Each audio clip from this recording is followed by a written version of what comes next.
እናቴ በእናትሽ ትንሽ ልተኛ። በህልሜ የሆነ የመንግስት ቢሮ ልገባ ስል ነው የቀሰቀሽኝ።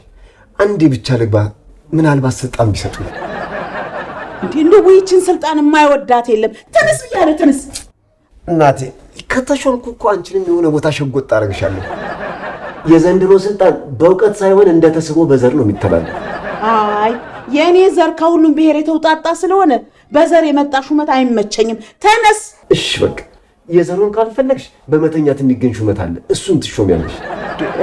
ደግሞ የት ነው የሰራ እንጂ የተኛ ሲሾም ያየከው?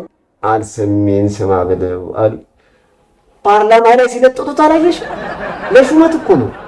እነሱ እኮ የሚተኙት ደግሞ የሚወራውን ሰምቼ አምልጦኝ ብቃወም ከምጠመድ ባላየ ባልሰማ ልሸውድ ብለው እኮ ነው።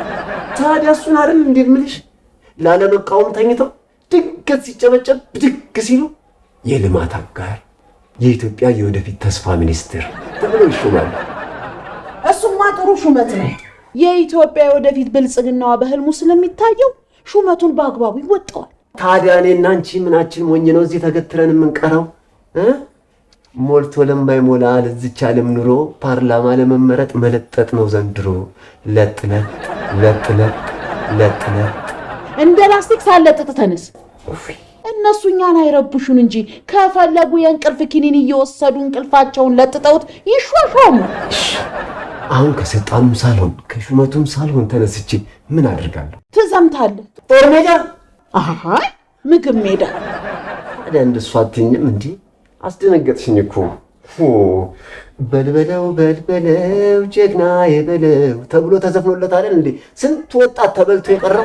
ለአንተ ደግሞ በልብላው በልብላው ተስፋዬ ብላው ተብሎ ይዘፈንልሃል። አሁን ተነስና ቤቱን አጸዳዳ። እኔ ጡረታዬን ተቀብዬ ልምጣ።